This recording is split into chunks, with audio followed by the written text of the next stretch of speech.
I see a rising tick in people that want the Instagram worthy house immediately, where they're willing to go almost house broker, get co-signers to do so. And that's kind of like all they have is, I want the detached home with a garage, two cars, and maybe a boat and a pool in the back. And unfortunately, a lot of their a lot of their budgets don't account for that. And what they see, what it does fall in their budget, is very different.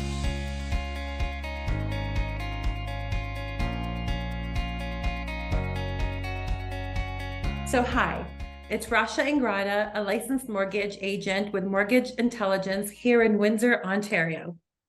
Amherstburg raised a dedicated member of the military during his youth, later ventured to the enchanting Cayman Islands, where he delved into the art of mixology as a bartender for 2 memorable years. In pursuit of professional growth, he found himself immersed in the bustling city of Toronto, contributing to the success of a major media company and national TV marketing. Along the way, he discovered his entrepreneurial spirit, establishing and managing several unique, successful restaurants that garnered acclaim and popularity. He is an award-winning bartender and traveled in competitive mixology competitions. His current focus centered on the captivating world of classic philosophy, blessed with a loving partner with a decade of marital bliss. A nerd at heart, I know him as a person that embraces the extraordinary. I have here Tom Scully, a real estate agent with Royal LePage Realty here in Windsor, Ontario. How are you doing, Tom? Rasha, so formal. It's just you always feel weird hearing things about yourself. Oh, really? That is definitely no other. I'm not someone who likes to see myself on camera, take photos of myself or anything like that. It's just thank you for the glowing introduction. I appreciate it very much. Yeah, no problem. You are amazing. Oh wow. That's depends on who's talking, I guess. So I have you here today, Tom, and I wanted to discuss a few things with you. For sure. So you've entered into the real estate market. Can you give me some datelines and how you started or when you started? Yeah. I've been considering it for some time. You could see just by the timeline that it might sound like I entered when everything was booming, and truthfully, that was probably one of the worst times to enter as a real estate agent, when everything was great. There was just too many people coming in. Obviously, a very saturated realtor market. But I did come in, finished about 2 years ago my classroom work, and then officially started with Royal LePage at the end of 2021. And then, but really started working on it full time at the beginning of 2022. But I've been looking at doing it for some time, and it's just a weird thing. Before that, I was doing some sales work just temporarily with a major eyewear company. So I was dealing with optometrists from here to Toronto, and you could argue sales is sales, but that was a great job. Don't get me wrong, but there was nothing really pushing me forward. It was a cushy place to be, and I did enjoy it. Mostly, I just enjoyed driving my car and honestly just listening to podcasts and audiobooks. It was very rewarding that way, and monetarily wise, wasn't so bad either. But there was no stimulation through life. But that was after I had sold the restaurants, my portion of the restaurants anyway, of F&B and the Grand Cantina. And Chef John and Rosemary Woods both have that now, and they're doing fantastic. And I wish them all the love and success in the future. And I'm really happy with what they've done going forward. But the restaurants consumed so much of my life for so long. About almost 18 years in hospitality in one way, shape, or form or another. And I do miss it obviously from time to time, but trying to get a little bit of a work-life balance and choosing real estate maybe is a bit of an oxymoron for that, because you work almost every single day, but it's different. I get to at least make my own schedule a little bit more. So I'm glad you did, because I know you from back in the day before you became a realtor. And when my husband and I would come into FMB, and whenever I saw you, I had a smile on my face, and especially because you wrote my name on the creme de coco bottle.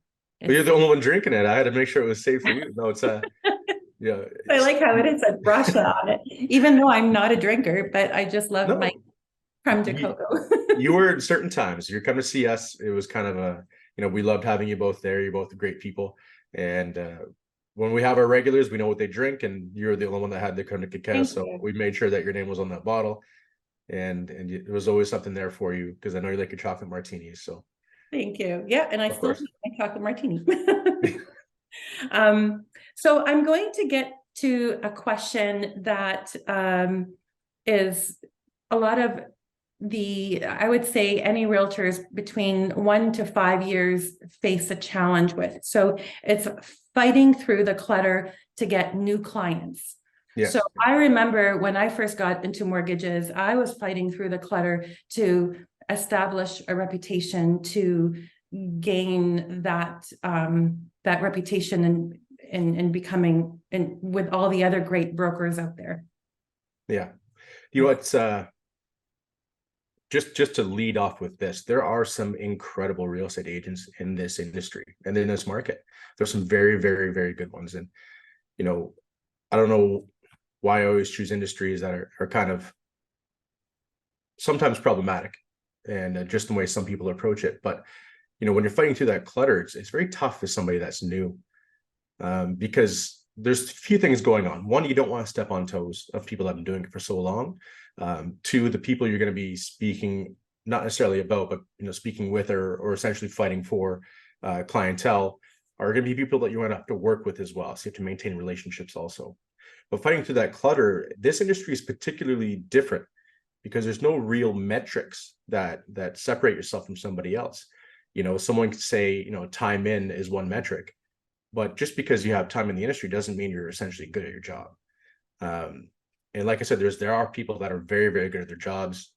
I was very fortunate when I bought my house that I had somebody great, and Robert and Sandra wrote a ton to get Remax. They're not even the same company, but I highly, respect them and recommend them if somebody wasn't to use me. And there's other people like that as well that I think do an excellent job. But in any other industry, there's like a competitive market advantage that you use as basically a marketing trajectory to kind of dissociate yourself from other people and showcase yourself as like a niche or showcase yourself in a particular set of skills. When everybody's kind of using the same terminology and the same marketing pieces, it's really hard to disassociate or find a niche to fit into. And I've been trying to kind of create metrics to use for that. Some things like, where the houses that you did sell, where did they fall against comparable homes of that same time frame? So like say you sell a house in, let's say, Walkerville. In that week, that house is sold of the same comparables. How much did yours sell for? It's not something that that's a really strong metric. There's only really so many things that you can use. So you can say like, well, my house, I sell houses that fall in the 90th percentile, 95th percentile of housing prices. Something that's say to potential listing clients of like, this is what I can do for you. Other people point to, their strong understanding of the copyright or essentially the agreements themselves to make sure you're not getting any type of litigation on your side. But truthfully, we should all be very good at that. That's our job. Our job isn't to sell your home. Our job isn't to find you a home. That's part of our job, right? So we should be finding a way to separate ourselves in other ways, like how good are you at marketing? How good are you at communications? And it's just very difficult as a new person to kind of find your niche in there.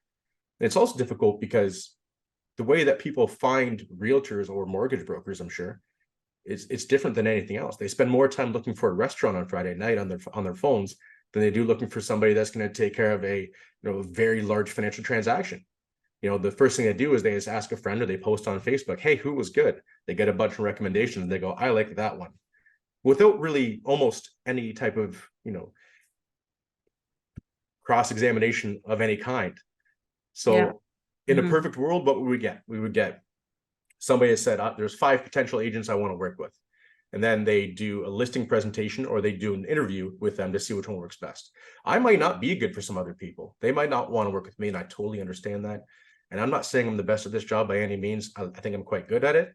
But anybody's going to gloat like that probably should have a good hard look in the mirror. But finding new clients is the most difficult thing when you're starting out, because this is a referral-based industry. And it really shouldn't just be on referrals. It should be on skills as well. It's just hard to showcase those. I think it's important too with personality. I find that even on like as a mortgage broker, when I talk to clients, there's so many different personalities out there, and there's no wrong and no right. It's just you have to like be able to vibe or have the connection with that person. I have had situations where I would like be thinking a few things before I would say something because the person on the other end, I'm like, okay, how am I going to like just the personality sometimes maybe is not for you. Like you might Yeah, just, I'm not your person, you know? Um, we always try to be, but and you know there's what? yeah, When you get older, and I say older because I've only been doing this for 24 years, right? exactly. But when you do this for so long, you almost start to understand that how to connect with different personalities out there, and you start Yeah. mastering it, and you become like a master at it. And when you do a great job with every single person, now there's going to be that 1% you're not going to do a great job with, and that's okay. Um, Mhm. but when you like master that, you become really good at it, right? Like, You try, this was it saying 10,000 hours of something will give you a mastery of it. yeah. Um, I think that's an understatement because when you ever a master of human beings, like as far as their personalities and getting to know everybody, there's so much variance in how people work. The only real underlying factor is trying to work with honor and integrity in everything that you do. Sometimes you'll have clients that'll try to circumvent things, and I absolutely say no to that. It's always something to be above board, especially when you're dealing with legal documents. Oh, And definitely. Yeah. what's that? I just got off the phone with a client where I asked him what he made, like what he makes like hourly. Yeah. And he said, "You tell me what I need to make." Well, that's the thing is I'm like, it's just it's a weird world. It really is a weird world. This is a very weird industry as a whole. but Um, it's an interesting place to be, being relatively new still, and things have been I've been fortunate, don't get me wrong. And but when it comes to what people saw during the boom of the hey, just go in there, throw a house up, that's not really what a realtor does. Like if that was the case, you know, and we saw it unfortunately, everybody would join, which they did. Everybody get one sale, think they're going to make all of this money, and then they realize they actually have to work for it, and they actually have to have knowledge about the industry. And what I see now happening is, some people are really excelling, and some people are finding it very difficult. mhm. And it's it's a place where it's not an easy job, and that's a good thing because it shouldn't be, because you have people's lives in your hands, and you should really be putting a lot of thought and a lot of care into what you're doing for people's investments, if they're investment properties or people's homes. It's not something to be taken lightly, that's for sure. It's the biggest investment that like on average person would make, like is buying a home, unless you're going to be buying a plaza one day. But Yeah, um, yeah, and it's very important, the financial side of it, and the proper guidance from a realtor side of it, and not even just real estate, but inspections and appraisers and lawyers. These are all like whenever I talk to a client, and especially investors, people that are investing in real estate, you have to have proper mortgage broker. You've got, sometimes I'm not your mortgage broker.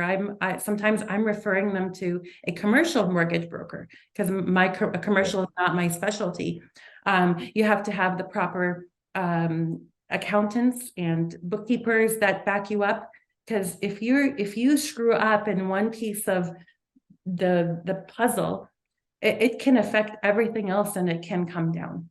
It really can. Yeah, it really can. And that's why I say, like, the sale of the property isn't, or the purchase of a property is the easiest part, right? It's like the difficult part is making sure everybody understands the process, one, and protecting their best interest and making sure that to the best of your ability that they go through that checks and balances. Yeah. And that's really our job in the end. Our job is to protect our clients as best we can. And with the market being the way it was for so long, it was very difficult because you couldn't get a home unless you put a firm offer in. That I would never recommend that unless absolutely necessary, truthfully. Yeah. Yeah, They that was have the to thing be is prepared. Yeah. It's unfortunate. We have a very unfortunate housing crisis in this country, and in particular, Windsor Essex been hit in a very weird way because it's brought up to national standards, or at least close to, in a very short period of time, which is unfortunate for first-time buyers. Which brings me to my next question or discussion where I'd like to discuss with you the equity with first-time homebuyers. Yeah, it's obviously the hottest part of our market. Like if you were to take 100 buyers, I'm going to estimate probably 60 to 70 of those are first-time home buyers. So about 67% of the market, if not maybe a little bit more. And that's where obviously in that entry-level range, which 5 years ago was much less than half than what it is now to buy a house. That's where everybody's at. And I know on your side, you see probably the rise of co-signers and the rise of just almost house broke people. And I kind of try to point to a few different things, and it's difficult for first-time buyers because of two things in particular. One, the way we've had it here in Windsor Essex for so long, what we could have bought for what. So what our parents were able to buy was far different than what we were able to afford initially off the bat.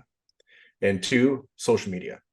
It's I see a rising tick in people that want the Instagram worthy house immediately.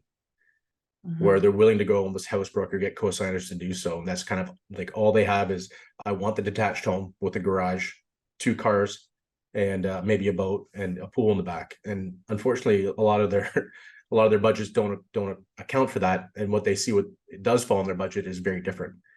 So the question, or at least the area I try to drive the conversation is, this is your first home. It's not meant to be your last home, unfortunately, anymore. We're unfortunately past the part where you're likely going to be able to afford what your parents afforded, because our wages haven't kept up with that. They're able to have in the 70s and 80s one wage at a decent wage over at Chrysler's and get a beautiful house that was good for a long period of time. And unfortunately, we don't see that anymore. And the idea of equity getting into that is, maybe you get something a little bit smaller, maybe you get a semi-detached place, maybe even consider a condo. Putting that money aside, and instead of renting, or a lot of people are staying at home still a little bit longer, paying off your base, your mortgage to your actual piece of equity that you have on yourself, that you can be seen as now not just a debt collector, but someone that has something towards a growing home, or something for your second home that you might be able to afford. While you've been saving, you're basically paying down a mortgage or something else. So the conversation of equity, I think, needs to happen a lot more. And the adjustment of expectations for first-time buyers, while unfortunate as it is, needs to happen a little bit more. And I wish there was more homes that are, the detached homes with a garage that were affordable, but they're just not. Yeah. They're just absolutely not. And we need to really face that fact. Yeah, I mean, I'm finding right now where I've had pre-approvals for clients even a year ago or 2 years ago, and they didn't buy anything. And right now they're actually buying, even though interest rates are higher. But because price values have come down by at least, what would you say? Like the price of a home last year around 25%. 25%. That, In depending. terms of numbers, like let's say if it was a $700,000 house last year, like I am finding nice homes that are selling for 550, 540, 480, where if an offer came to my desk 2 years ago at 480, I'd be quickly going to look at the listing and looking at the condition of that home, because lenders look at conditions of homes, and if they don't like the conditions, they'll approve the client, but they might not approve the house. Exactly. Yeah. But today, like 480, 520 can get you a nice house. So I'm talking to first home buyers where I'm saying, buy that home today, because even though at a higher interest rate, 2 years from now, that home's going to be worth more, because interest rates are going to come back down. What goes up will come down, and will eventually come down. And when that home is priced higher, valued higher, we can look at lower interest rates at that time. So I am finding clients that I've pre-approved before, where they were getting into like 20, 21 offer bidding wars, and now they're not.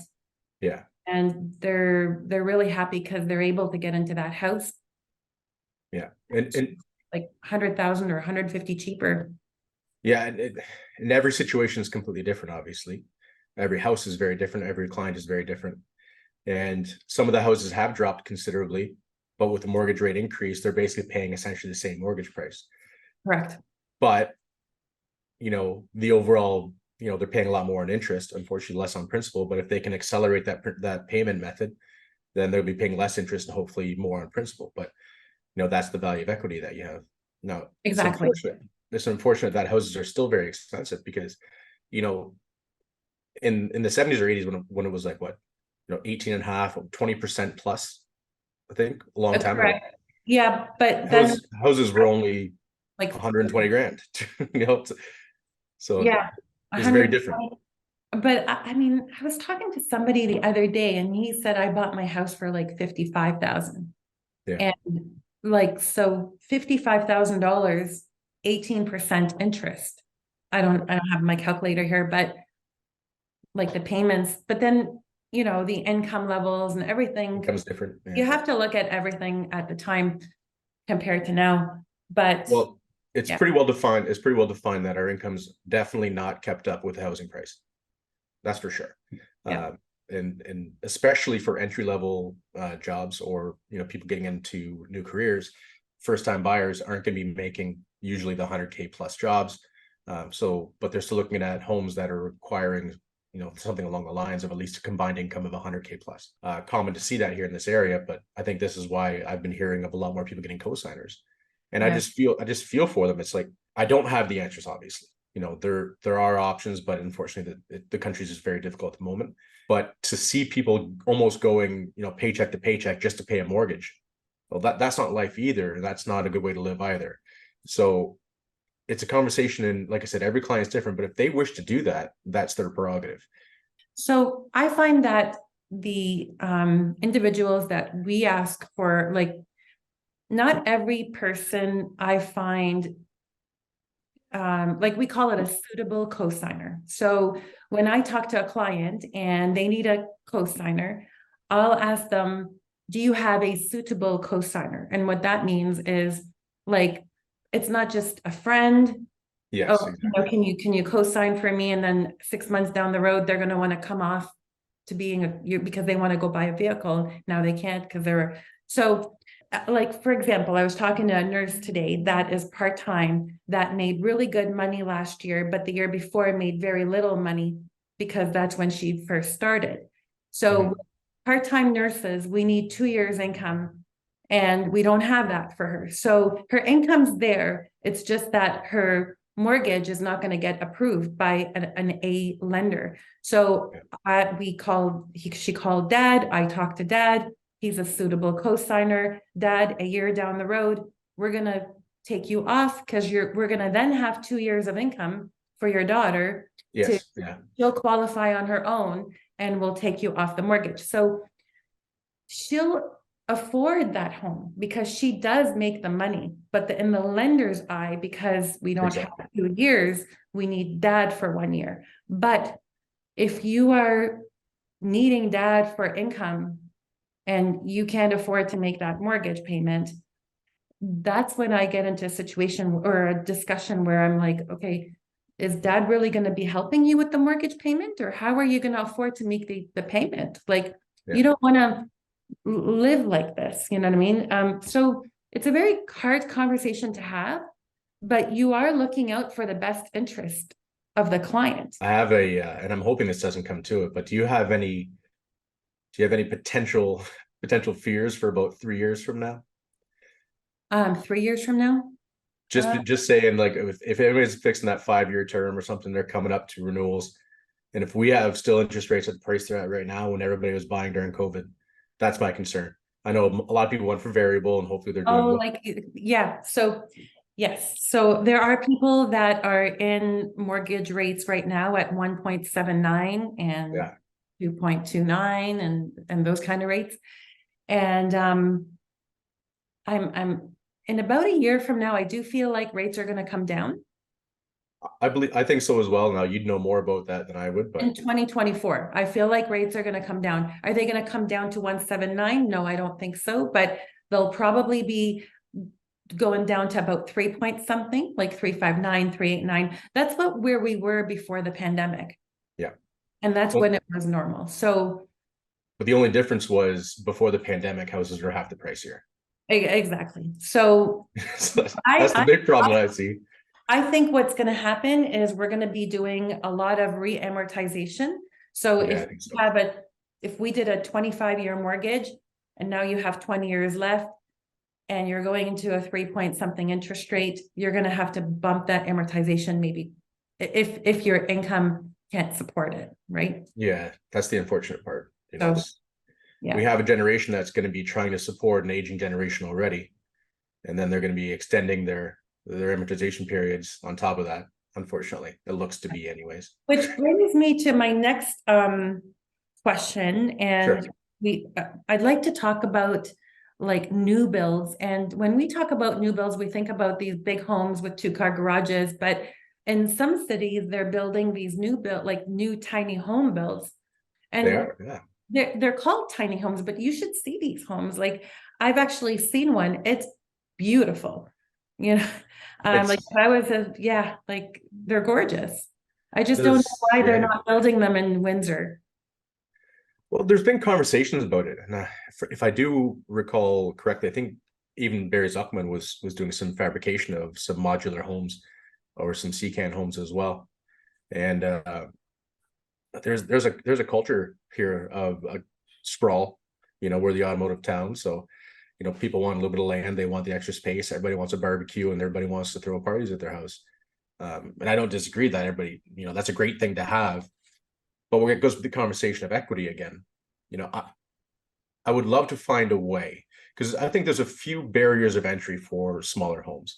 One is design, right? So if you can make a design that looks modern, that people like, and everybody knows anything that seems luxurious is light and space. So make it light and spacious, and it has all of your modern tech already built in essentially. So all of the modern amenities that we're looking for.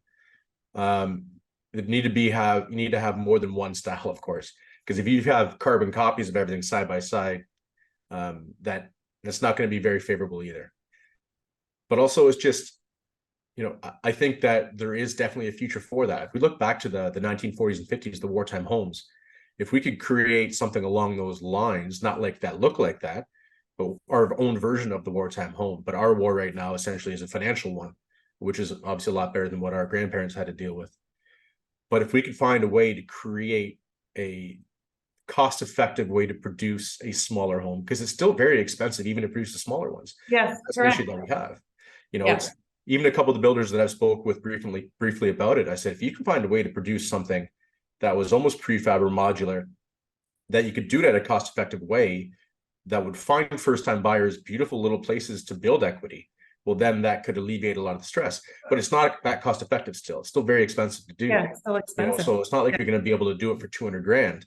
There's the prefab homes that you can buy through Home Hardware and stuff that are interesting, but again, people want the space. They don't want they want the dinner parties, and they want all these things.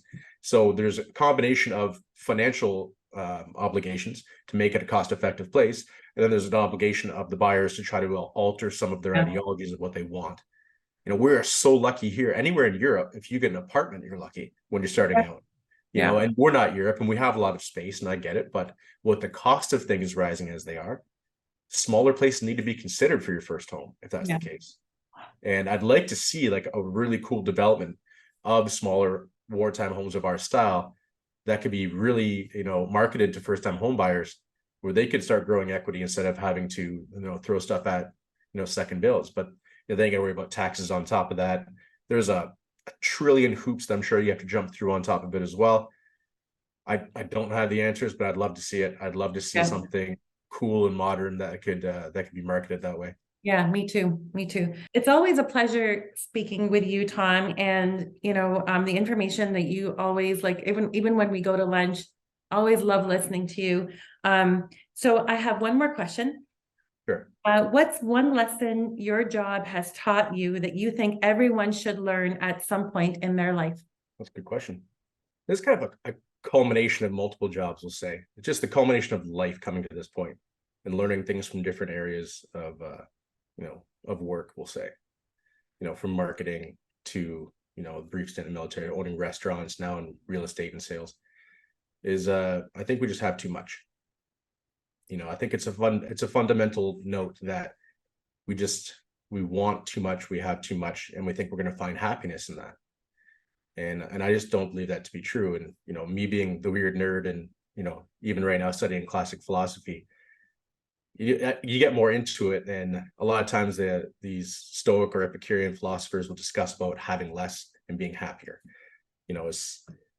Wealth doesn't consist of having great possessions, but having fewer wants, essentially. So I think through this and seeing these beautiful homes and everybody striving to have that place, right? Everybody wanting to have, the absolutely beautiful oasis of a home, and they see them getting so stressed about going for it. Mm-hmm. So difficult at work to make sure you got enough money to provide, or always, if you just get happier with less, yes, you'll right. have more. There's And I just wish I could just really instill that into people, that you don't need a gigantic property for people to think you're successful if you're happy with yourself. So one thing that there's one, I've owned a few homes in my lifetime, and there's one house every time I drive by, and it's a small little 2-story semi-detached home that I moved into after my divorce in 2007.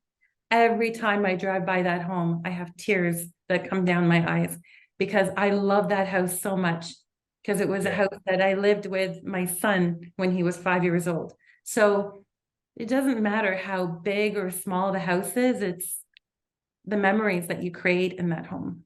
It is. And how many extra rooms do you need?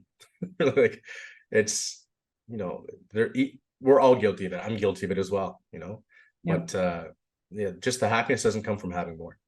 You just want to see people just happy where they're at. It was a pleasure talking to you today, Tom, and thanks for for everything that you've, just for knowing you. Thank you. Oh, well, it's a pleasure, Rasha. Ask me here anytime. I'd love to have conversations. It's been a pleasure to be here. We'll do it again. Yes, absolutely. Thanks so much. Thank you.